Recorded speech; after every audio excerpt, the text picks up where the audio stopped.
صلوا على محمد وآل محمد. صلوا على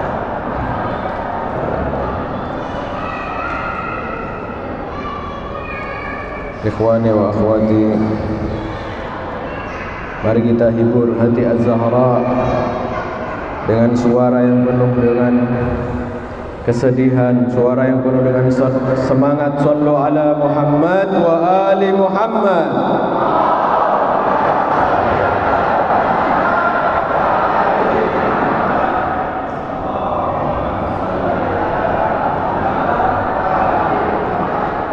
Allahumma salli ala Muhammad wa ali.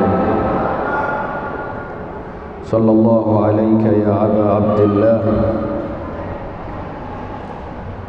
wa ala al-arwah allati hallat bi finaik. Alayka minni salamullahi abada ma baqitu wa baqiya al-laylu wan-nahar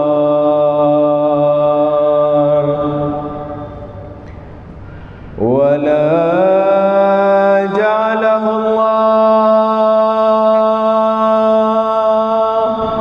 wa la ja'alahu Allah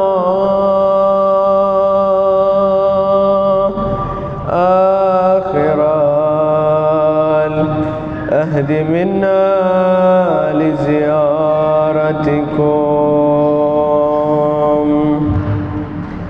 Assalamu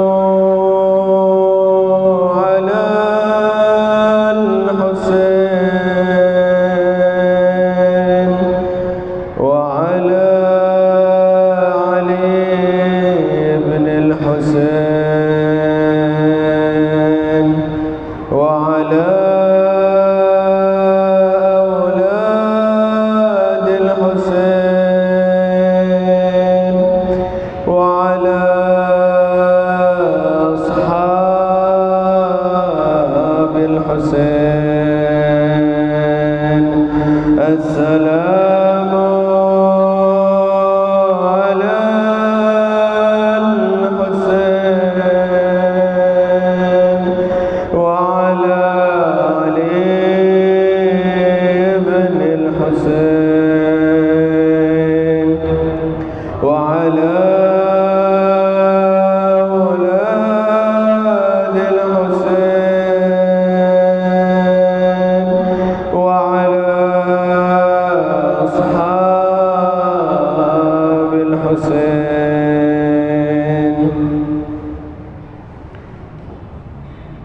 Malam 10 Muharram, Sayyidatuna Zainab salamullahi alaiha duduk memandangi wajah kakaknya Abu Abdillah al-Husain. Abu Abdillah al-Husain di malam ke-10 Muharram semalaman menghabiskannya dengan ibadah, salat dan sujud hingga waktu fajar. Kemudian Zainab berkata kepada Abi Abdillah, "Duhai abangku, janganlah engkau pergi kemana-mana, duhai abangku. Aku hanya ingin melihatmu sampai fajar nanti." Ikhwani wa akhwati, pemandangan ini mengingatkan kita pada Madinah saat Rasul sallallahu alaihi wasallam sedang menghadapi akhir-akhir kehidupannya. Sayyidah Fatimah Az-Zahra salamullahi alaiha berada di samping Rasulullah, menemani beliau dan tidak meninggalkan beliau. Sementara Al-Husain dan Sayyidah Zainab yang masih kecil berada di dekat pintu memandangi kakeknya. Sayyidah Zahra berkata kepada Rasul sallallahu alaihi wa alihi, "Duhai ayahku, lihatlah mereka berdua seakan-akan adiknya tidak mau berpisah dari kakaknya. Kemanapun Al-Husain pergi, Zainab selalu duduk bersamanya, seakan mereka berdua tidak mau dipisahkan." Hari ini adalah hari duka Sayyidah Fatimah Az-Zahra salamullahi alaiha. Sungguh beruntung ikhwani wa akhwati, sungguh beruntung wajah-wajah yang penuh kesedihan yang hadir di majlis azaa Abu Abdullah pada hari ini. Kita sedang menyertai Rasulullah, kita sedang menyertai tangisan Amirul Mukminin, dan kita sedang menyertai rintihan Fatimah Zahra, seraya ingin mengatakan kepada Az-Zahra, "Ya Zahra, ya Zahra, engkau tidak menangis sendirian ya Zahra. Ya Zahra, engkau tidak menangis sendirian hari ini ya Zahra. Kami datang ya Zahra, kami berkumpul hari ini ya Zahra untuk menemanimu ya Zahra. Maka janganlah engkau bersedih ya Zahra. Kami tidak akan meninggalkan Husainmu ya Zahra."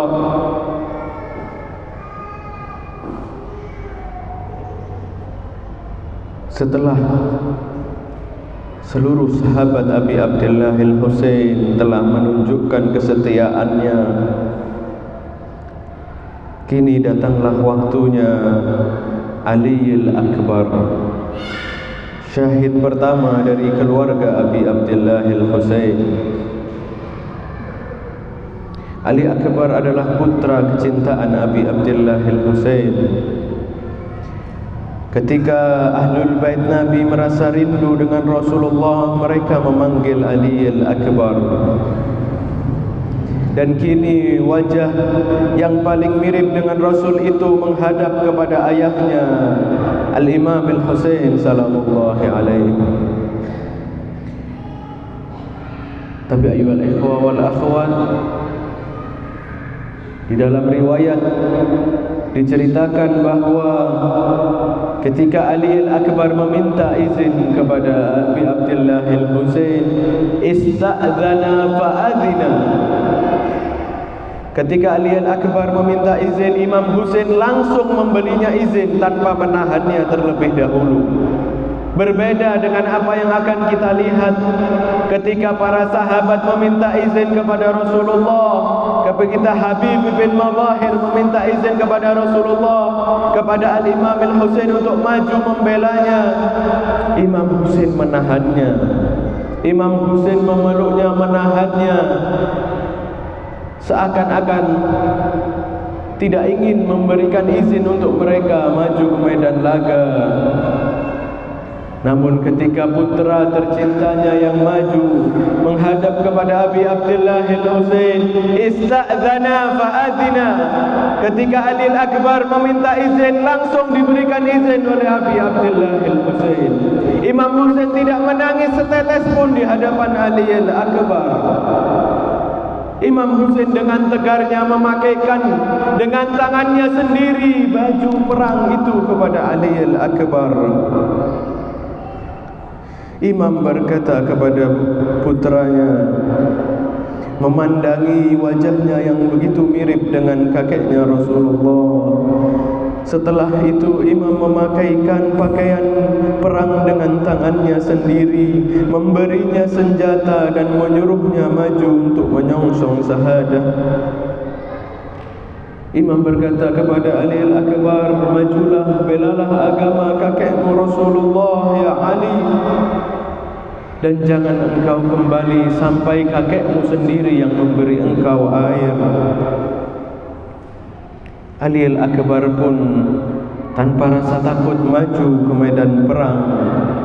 Namun yang menyedihkan ayyuhal ikhwah, yang menyayat-nyayat hati ayyuhal ikhwah wal akhwat, ketika Ali Al-Akbar membalikkan badannya menuju medan perang, ketika Ali Akbar sudah berada di atas kudanya, ketika Ali Al-Akbar telah maju ke medan perang, Al-Husain pun tidak kuat lagi menahan air mata yang dari tadi beliau tahan.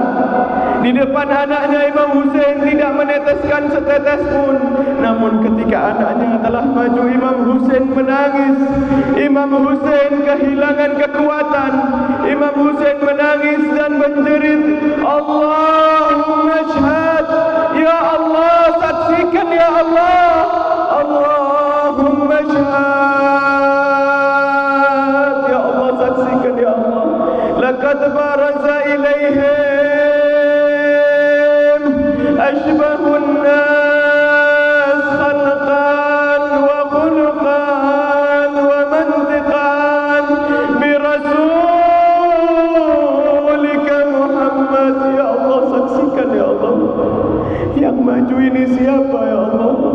Ya Allah, saksikan yang maju orang yang paling mirip dengan Rasulmu ya Allah. Apanya yang paling mirip dengan Rasul sallallahu alaihi wasallam?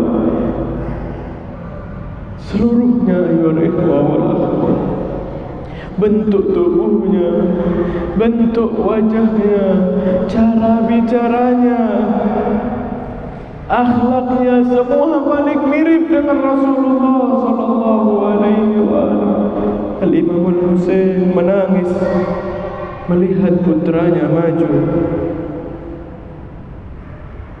Kemudian ayyuhal ikhwah wal akhwat, Sayyidah Zukainah menceritakan, aku tidak pernah melihat ayahku segelisah ini. Aku melihat ayahku bolak-balik di dalam kemah, memegang janggutnya dan dengan penuh kegelisahan. Sayyidah Zukainah menceritakan, aku melihat ayahku mukanya begitu khawatir, wajahnya begitu khawatir. Beliau ke kanan dan ke kiri dengan memegangi janggut putihnya, hingga tiba-tiba terdengar suara kakakku menjerit, wah Abadah, wah Husainah. Tiba-tiba wajah ayahku langsung memutih pucat, kata Sayyidah Zukainah sallallahu alaihi wasallam. Matanya memutih. Beliau segera berusaha untuk mencari kudanya, ingin mendatangi Ali Al-Akbar sallallahu alaihi wasallam. Al-Imam Al-Husain dalam kitab yang lain diceritakan Al-Imam Al-Husain segera menuju ke kudanya. Tapi ketika Al-Imam Al-Husain ingin menaiki kuda, Imam Husain seakan kehilangan ruh di kakinya. Imam Husain berusaha menaik tapi terlepas, berusaha naik lagi tapi terlepas, berusaha naik lagi tapi terlepas. Ali Al-Akbar, wajah paling mirip Rasulullah, menjerit, wah Abadah. Akhirnya Imam Husain berhasil menaiki kudanya. Dengan secepat kilat Imam Husain mendatangi kerumunan orang yang sedang memukuli Ali Al-Akbar. Kerumunan itu pun bubar melihat Abu Abdullah Al-Husain datang. Imam Husain dari atas kudanya melihat putranya di bawah sudah tidak utuh. Dalam riwayat disebutkan Imam Husain tidak turun dari kudanya dengan kakinya, tapi Imam Husain menjatuhkan badannya di sebelah tubuh anaknya Ali Al-Akbar. Imam Husain melompat dari kudanya, menjatuhkan tubuhnya di samping putranya Ali Al-Akbar. Dengan lututnya Imam Husain mendekati tubuh putranya yang tak utuh lagi. Kemudian Imam Husain memohon kepada putranya, wahai Ali, sekali lagi wahai Ali, wahai Ali, sekali lagi wahai Ali, panggil aku sekali lagi wahai Ali, panggil wa Abadah sekali lagi wahai putraku. Kemudian Abu Abdullah Al-Husain memangku Ali di paha beliau, namun Ali tampak masih gelisah. Imam Hussein mengangkat kepalanya dan memangkunya di dada beliau, tapi Ali masih gelisah. Dan terakhir Imam Hussein menempelkan pipinya di pipi Ali Al-Akbar untuk menenangkan putranya ini. Dan di saat di pemandangan yang begitu menyedihkan ini, mereka datang bertepuk tangan dan menertawai Abu Abdullah bin Hussein yang menangisi putranya. Inna lillahi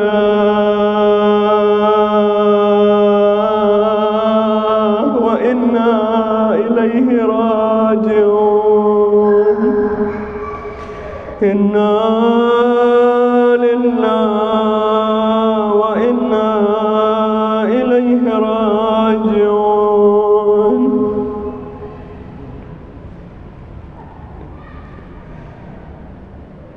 Ikhwani wa akhwati, tibalah saat Al-Abbas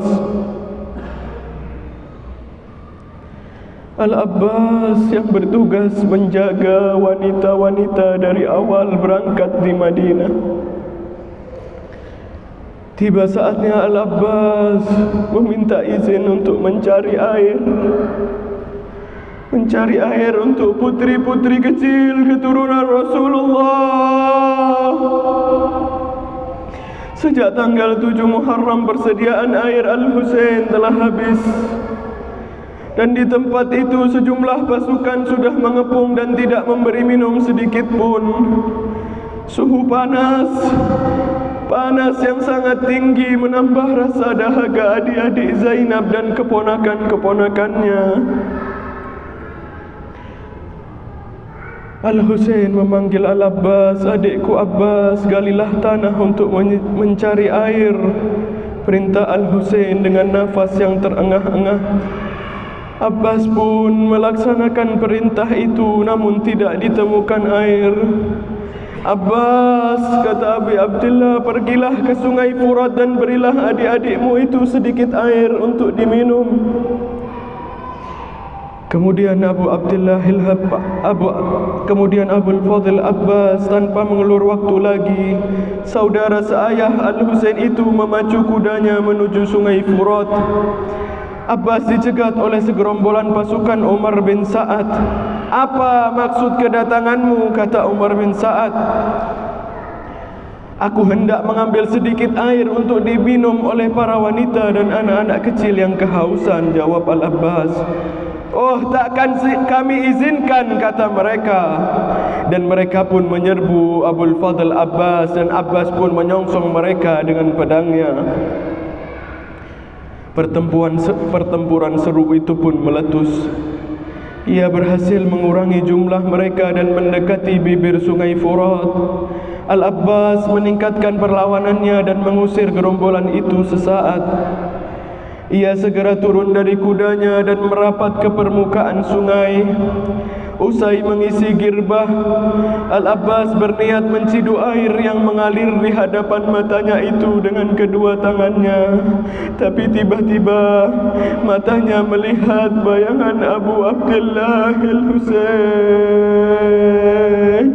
Abbas buru-buru mengibaskan air itu yang ada di tangannya. Abbas mencaci dirinya, hei diriku, apakah engkau akan minum sementara Abu Abdullah kehausan? Ketika hendak kembali, sebuah brigade pasukan telah siap menghadangnya.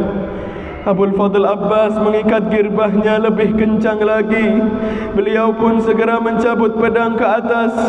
Abbas menepis setiap panah yang diarahkan ke tubuhnya. Satu demi satu tentara bayaran Ibnu Ziyad itu terpelanting di tangan Abul Fadl Abbas. Namun tanpa disadari ayyuhal ikhwa wal akhwat, dari arah belakang seorang binatang bernama Abras bin Siban mengayunkan pedangnya tepat ke kanan Abul Fadl Abbas. Tangan kanan itu terpental meninggalkan tubuhnya. Darah segar itu memancar dari tubuh yang mirip seekor landak dari kejauhan.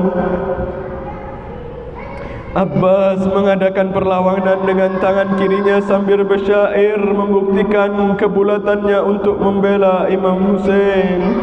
Demi Tuhan, meski mereka ambil tangan kananku, akan ku bela Husain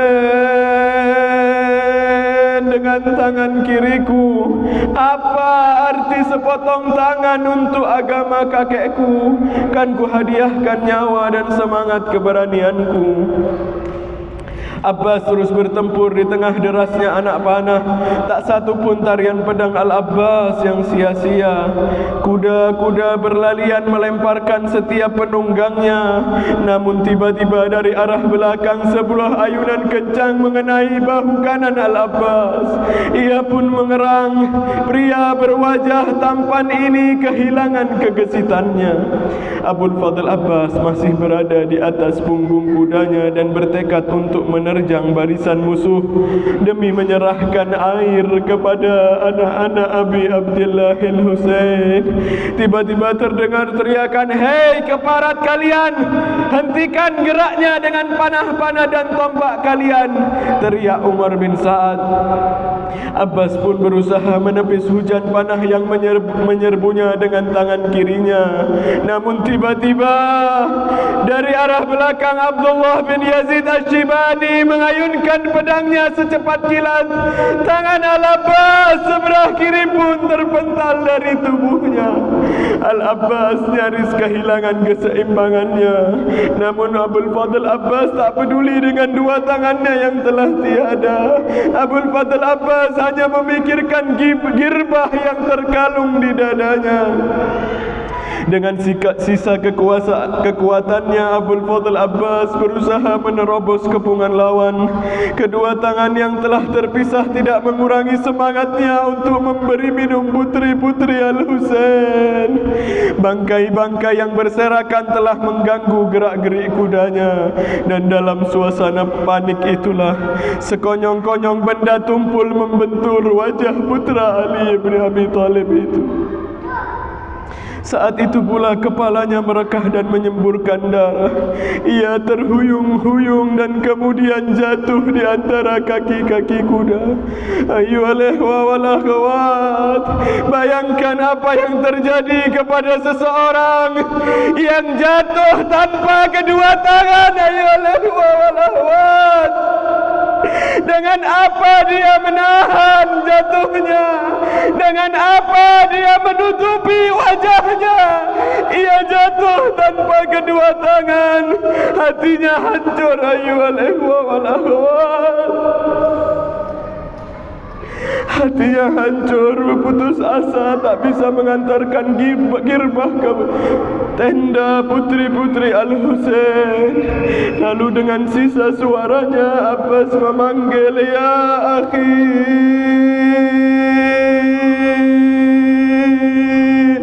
ya akhi, adrik akhak, duhai saudaraku Husain, bantulah saudaramu ini." Imam Husain mendengar suara yang tak biasa ia dengar. Imam Husain berlari sekuat tenaga untuk mendatangi Al-Abbas. Imam Husain dengan penuh rasa heran bertanya kepada Abul Fadl Abbas yang sudah tiada kedua tangannya, "Oh Abbasku, oh Abbasku, oh Abbasku, panggilan ini yang ingin ku dengar dari dulu. Kenapa engkau sekarang mau memanggilku dengan panggilan ya akhi, duhai saudaraku? Panggillah aku dengan panggilan itu, wahai Abbas." Kemudian Abbas bercerita, "Duhai abangku Husain, sungguh aku berani memanggilmu dengan panggilan itu karena barusan saja ibumu Az-Zahra datang kepadaku, duhai Husain. Ibumu Az-Zahra datang kepadaku. Kemudian dia berkata, 'Ma bika ya waladi?' Apa yang terjadi kepadamu, duhai putraku Abbas?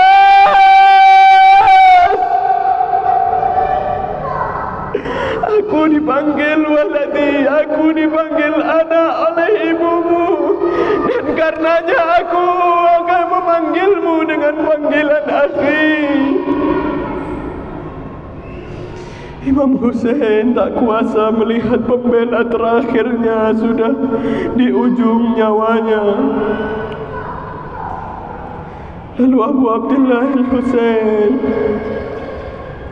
dengan penuh kesedihan mengangkat kepala Abul Fadl Abbas yang telah merekah, memangkunya, namun Abbas menarik kepalanya sekuat tenaga untuk menurunkannya ke atas tanah. Duhai Abbas.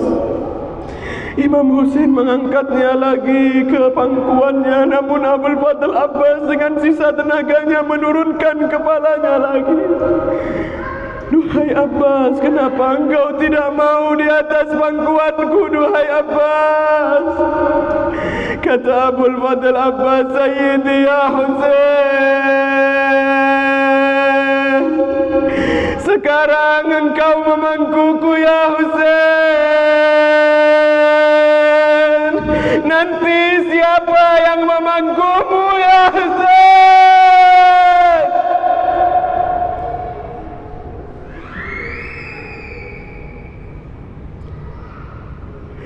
Air mata Al-Husain mengalir deras menyaksikan saudaranya yang begitu setia. Abbas terdengar berbisik, Sayyidi, aku ingin menyampaikan permintaan terakhirku. Sampaikan duhai adikku Abbas. Sayyidi ya Hussein, saat aku dilahirkan, wajahmulah yang pertama kali aku pandang. Dan aku ingin ketika aku mati, wajahmu pula lah yang terakhir aku pandang. Ayyuhal ikhwa wal akhwat, satu mata Al-Abbas telah tertusuk panah, dan satu matanya lagi dibanjiri darah. Sementara ia tidak punya tangan untuk mengusap darah di matanya. Ia meminta tolong kepada Al-Husain untuk mengusap darah di matanya. Karena itu yang dia harapkan, memandang wajah Al-Husain di detik-detik terakhir nyawanya. Inna lillahi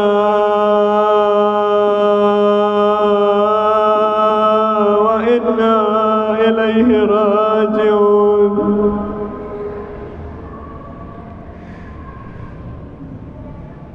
Pasukan terakhir Abu Abdullah Al-Husain tinggal satu-satunya, ayyuhal ikhwa wal akhwat. Diceritakan Al-Husain berkata kepada Zainab, Zainab, panggillah pasukanku yang terakhir. Siapa duhai abangku Ali Al-Asghar? Ambillah Ali Al-Asghar, duhai Zainab. Zainab menyerahkan Ali Al-Asghar kepada Abi Abdullah Al-Husain. Diriwayatkan bahawa lidah Ali Al-Asghar telah menempel ke mulutnya yang bagian atas karena keringnya lidah itu. Al-Husain menampakkan bayinya di hadapan musuh. Jika kalian tidak mengasihani kami orang-orang tua, apa salah bayi ini?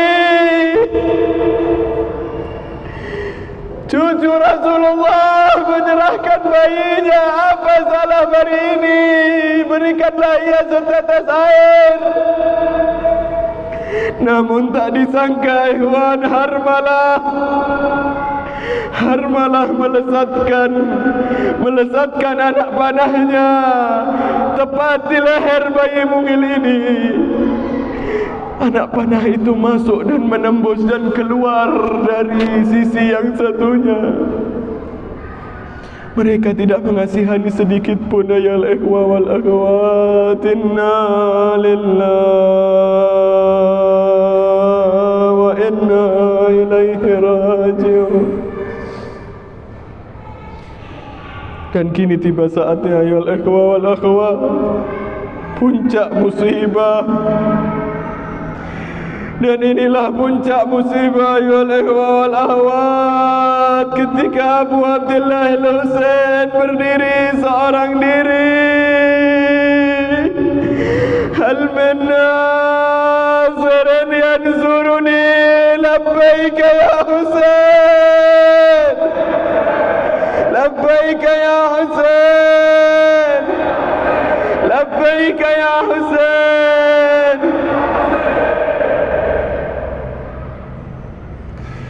Tibalah Imam Husain menyampaikan salam perpisahan terakhir dengan putra-putrinya. Imam mendatangi tenda Ali Zainal Abidin. Lalu Al-Imam Ali Zainal Abidin melihat darah yang membasahi baju besi Abu Abdillah. Ali tidak pernah melihat ayahnya dalam kondisi semacam ini. Duhai ayah, mengapa bisa seperti ini? Mengapa bisa darah berada di baju besimu, duhai ayah? Di mana Ali Al-Akbar? Di mana Al-Abbas? Oh Ali, Zuhair telah pergi, Murair telah pergi, Ali dan Abbas pun telah pergi. Bahkan adikmu Ali Al-Asghar juga telah pergi, wahai Ali. Tidak ada lelaki di kemah selain engkau dan aku, wahai Ali. Imam Sajjad yang sakit keras berpegangan kepada tiang-tiang kemah dan berkata, duhai ayah, aku siap membelamu, duhai ayah. Aku masih belum meninggalkan dunia ini, wahai ayah. Izinkan aku untuk membelamu, ya Abu Abdillah. Imam Husain menenangkan Ali Zainal Abidin. Duhai putraku, duduklah. Engkau adalah imam setelahku, maka engkau harus berada di sini, duhai Ali. Dan imam pun mengucapkan salam perpisahan kepada Ali As-Sajjad. Tibalah waktunya imam menunggangi Zuljannah, kuda putih itu. Namun kuda itu tak mau bergerak. Kuda itu tak mau bergerak, ikhwan dan akhwat. Kenapa kuda itu tidak mau bergerak, ayol ikhwan wal akhwat? Kuda itu tak mau bergerak karena di bawah ada anak perempuan yang memegangi kakinya. Sukainah memegangi kuda itu, ayol ikhwan wal akhwat. Ayah, turunlah sebentar ayah. Engkau ucapkan salam kepada semuanya, tapi belum denganku ayah. Ayahku Husain, aku tak punya permintaan yang banyak. Aku hanya minta, ya Abata, satu saja, wahai ayah. Ciumlah keningku dan usaplah kepalaku. Aku teringat, wahai ayah, ketika di perjalanan, ketika paman Muslim bin Aqil tiada, engkau memanggil putra-putrinya dan mengusap kepalanya, duhai ayah. Maka usaplah kepalaku sebelum engkau pergi, duhai ayah.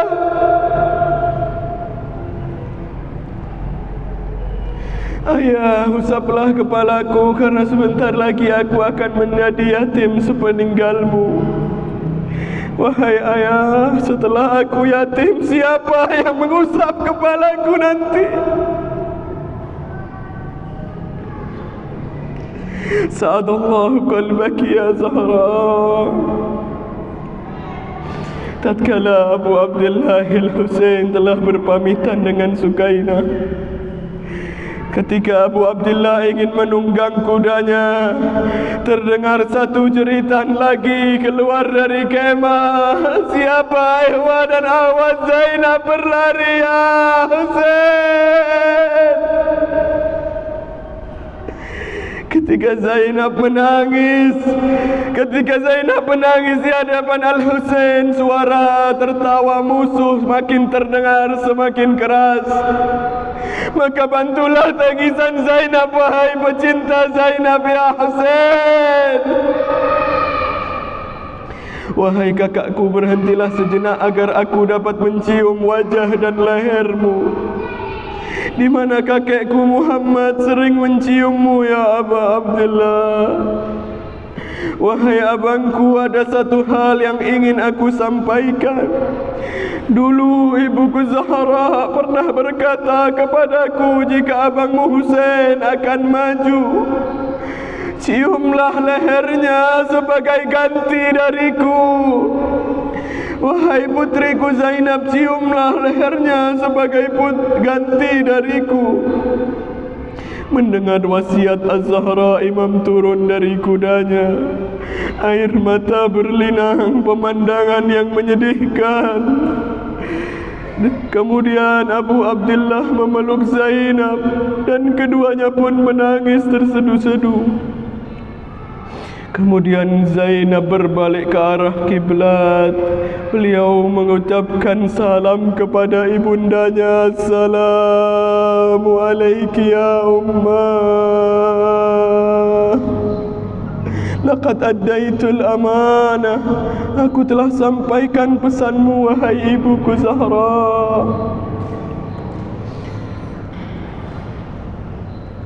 Al-Husain telah menaiki kudanya.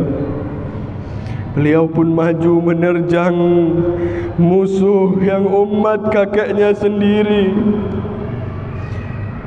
Banyak orang berjatuhan, musuh-musuh pun berjatuhan di tangan Abi Abdullah Al-Husain. Lakin ayyuhal ikhwa wal akhwat, ishtadda al-atash al-Husain. Haus Al-Husain semakin menjadi-jadi.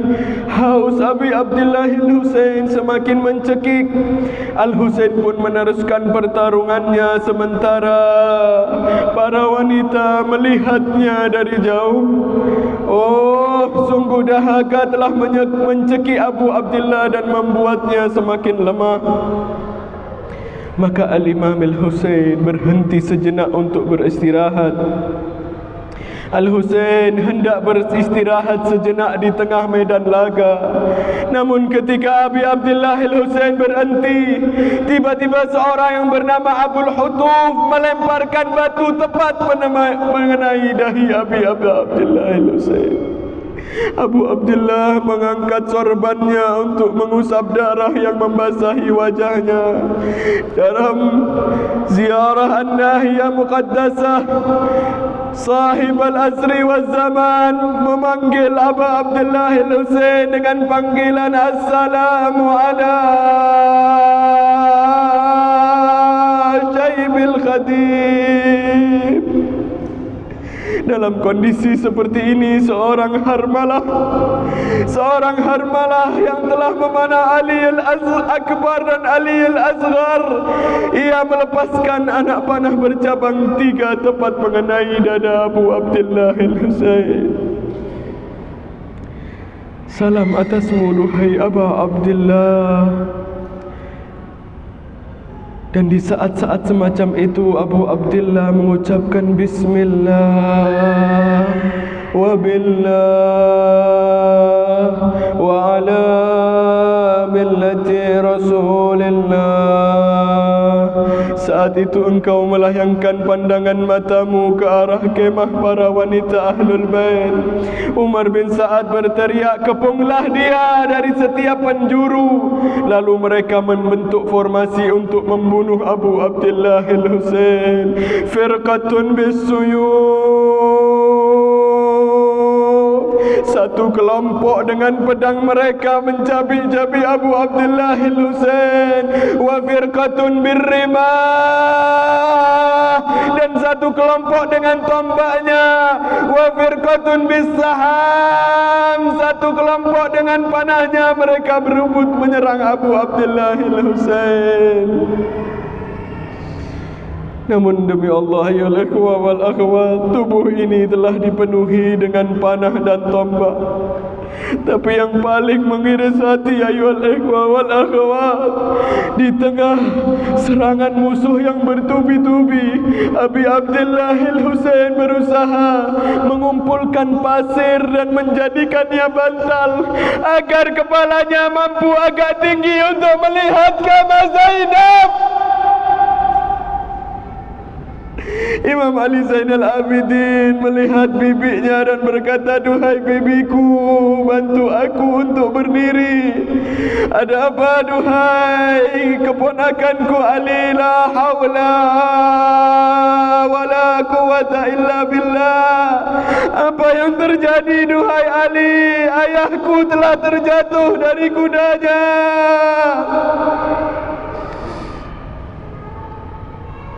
Lalu tak lama kuda ini berlari ke arah kemah sambil meneteskan air mata, seakan mengabarkan keadaan Abu Abdullah yang telah terjatuh dan terkapar di tengah kerumunan musuh. Oh, putri-putri itu melihat kuda datang tanpa penunggangnya. Lalu Zainab berlari menuju Juljannah. Melihat Juljannah kembali sendirian, Sayyidah Zainab berlari mendatangi Abu Abdullah Al-Husain. Abu Abdullah sempat berkata kepada Sayyidah Zainab untuk kembali ke dalam kemah menjaga putri-putri Al-Husain. Dan di detik-detik terakhir, saat itulah datang Shimir binti Jaushad. Datang Shimir binti Jaushad. Dia menginjak-injak dada Al-Husain. Dia menekan dada Al-Husain dengan lututnya. "Ya Husain, ya sahib al-asri wa zaman, bagaimana kami mampu menceritakan kisah ini ya sahib al-asri wa zaman?" Tak lama kemudian, ikhwan wa akhwat, Shimir menduduki dada Abi Abdullah Al-Husain.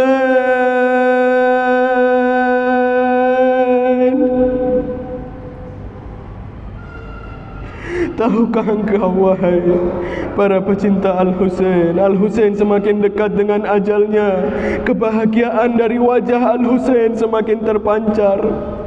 Namun saat itu berbeda karena Abi Abdullah Al-Husain harus melihat Zainab yang sedang menyaksikannya di bawah kaki Shimir. Oh, wa Shimru jalisun ala sadri. Shimir menduduki dada Al-Husain.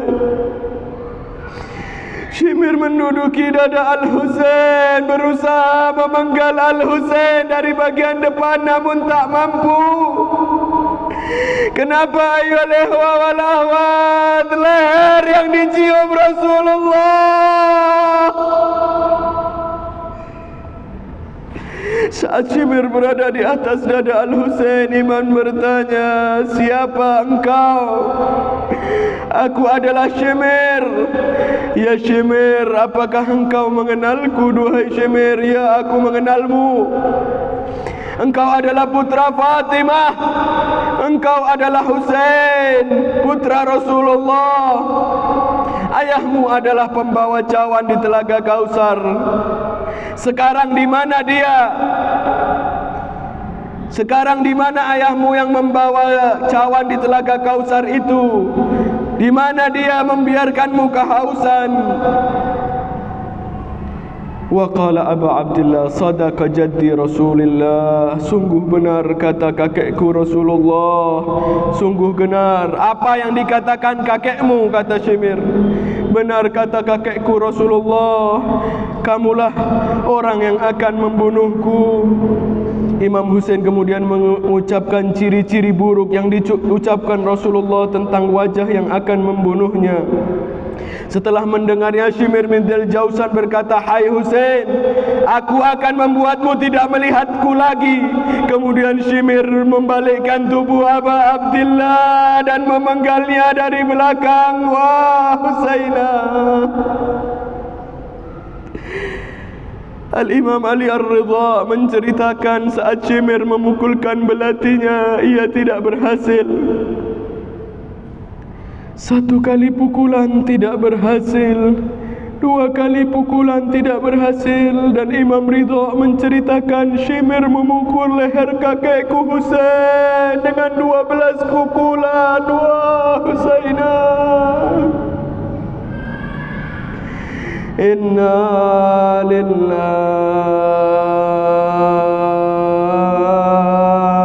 wa inna ilaihi raji'un.